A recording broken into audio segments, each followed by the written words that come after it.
Now our trees ended up looking fantastic. Here is the large one, super, super cute. Then we have the medium one. Here's what it looks like in comparison to the large one.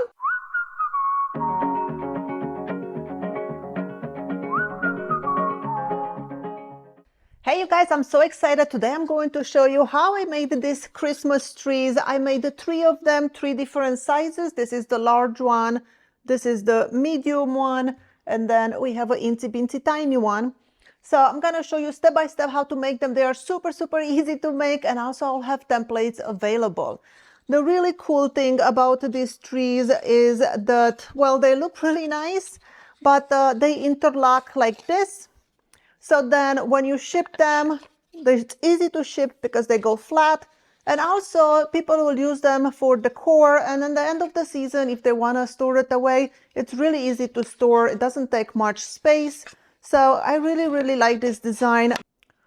So the first design that I made was this one, and I just didn't really like the shape of the tree. I thought it's a little bit droopy, and I wanted something festive and happy. So you see droopy, kind of like sad face, happy, smiley face. So I changed the design. This is what I came up with. Now I am going to tell you exactly how you can make your own templates so you can make something like this. Also, I'll tell you how to purchase templates if you want to purchase them because you do not want to make them yourself. Now, if you want to go straight into the build and see how I made this, skip to this timeline. I put it over here.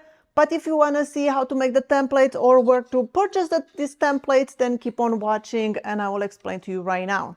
So if you want to purchase these templates, I'll put the link in the description of this video at my Etsy shop. It's just skylarewing.etsy.com. And I will make these templates available as custom orders. So all you have to do is go into my Etsy shop and send me a message. And then I will make this available so you can purchase it. For the 3 templates altogether, I will be selling them for $50 plus shipping. And the reason why I'm not making this, guys, just as a regular item on my Etsy shop so anyone can just go and purchase it, is because I do not want people to purchase this template thinking it's a router template and then be like, well, Skylar, the router doesn't fit in there, so I cannot use this template. It would be very easy for me to change this template to make it into a router template. However, I did not like the look of the rounded inner parts there. And also, when you get to the small template, it would not be safe to run through the router table with the flush trim bit. The piece is too small. So I decided against that. I cut these guys with my scroll saw. You can cut them with a scroll saw. You can cut them with a bend saw. If you do use a bend saw, make sure you use a small blade with a lot of teeth per inch so you can get smoother cuts. That way you have to do a lot less sanding. But it could be done. It could even be done with a jigsaw. It will be a lot more sanding and you're probably not going to enjoy the process. But simple pattern, very simple to make the pattern, very simple to make the trees. I think they look so, so cute. I'm very, very pleased with it. And right now, let's get into it and show you exactly how I made this. So here I have a piece of cherry. And when you choose your wood, it has to be thicker than this opening. So if I try to put this wood through here, it's just a little bit too thick and it will not fit. And I want to do this because I will cut it first and then I will run it through the drum sander or the planer, whatever you have to make the thickness where it fits perfectly in here. So I'm going to make the medium size and the small size today because I already made the large one and I need to have a set. First thing we need to do is remove the paper from the template. So I removed the paper from my template and now it's time to trace them. I'm going to use a mechanical pencil. And the way I designed this template, I didn't realize when I designed it, but the pencil doesn't want to go all the way to the end there. You still have a few millimeters, but that's okay because I'll go as far as I can to trace it and it's going to be symmetrical because whatever doesn't fit in here doesn't fit on this side either. So it's totally fine. I thought about redesigning the template, but there's not necessary because, well, it's the same. I'm just going to line up this with the edge just so I don't have to cut this part here because now I already have a straight edge. So I'm gonna do that.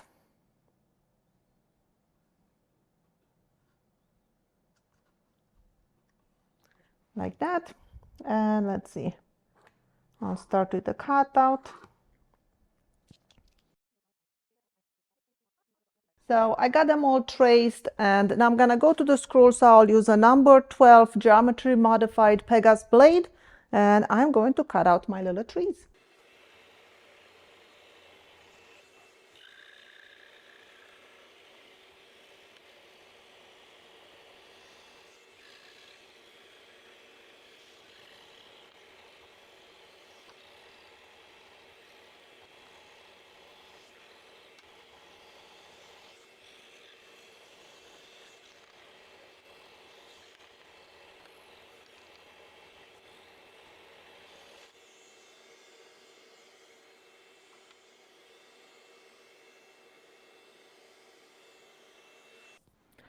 As I was cutting the small template, I realized these pieces are going to be too small to send through the planer or the drum sander after they're cut to make sure that they fit in.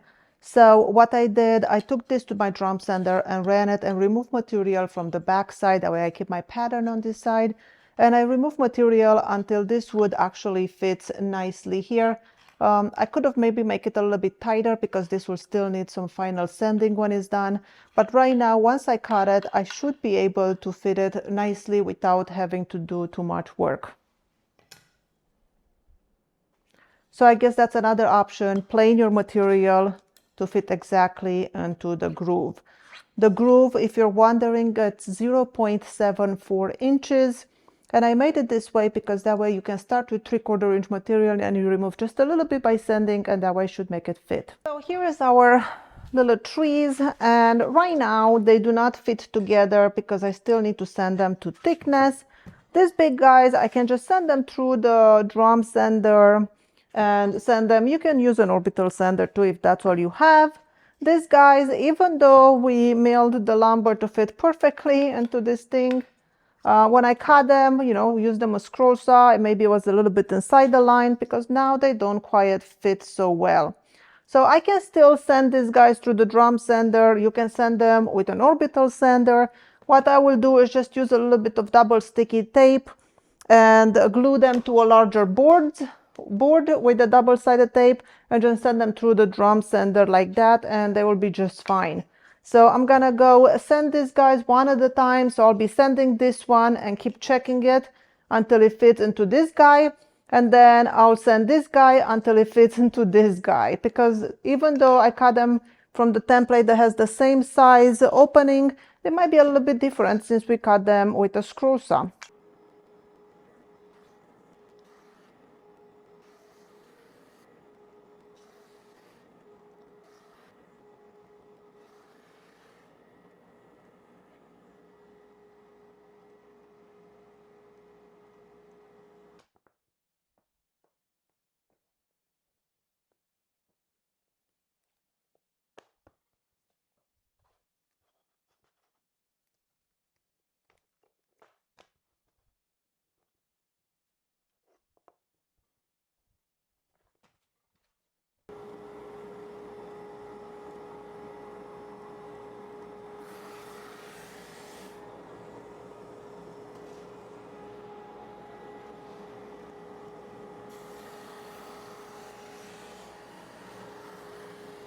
So now I have my pieces, and this one fits both ways, one and the other.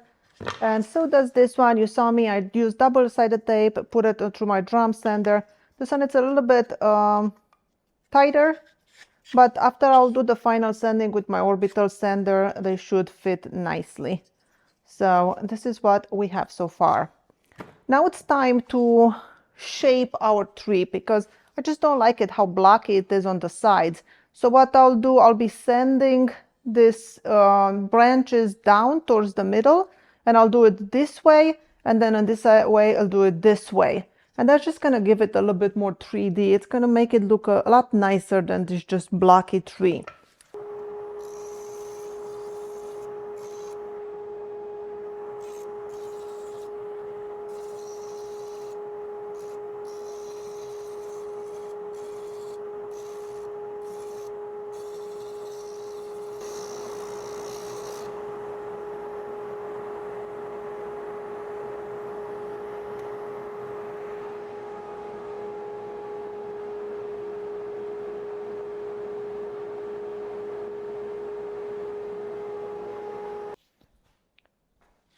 So I shaped the trees and we have a good fit now. You see how they are pointy now on the sides. They fit nicely together. So this is the medium sized one and this is the small one. The small one to me looks a little thick, a little chubby. Maybe I will make a different template and make it with thinner material. Maybe because it's so small, maybe it only wants to be, I don't know, 5/8 of an inch. So thinner material, I'll still play around with it. It's still cute. I think it's going to look cute as a set of three. And now starts the hardest part of the project, and that is the sanding. There's a lot of hand sanding here, and we have to kind of sand and round over all these edges, so you have to get in there in every crevice. I find it easier if I fold a piece of sandpaper like this, because then I can get in there and kind of pull it through. I can put this in the vise and kind of get in there and just round it over like this. And that just makes quicker work of it. So a lot of the times I use my paper from my drum sander because it's long strips. So again, put it in the vise and just kind of work your way through it.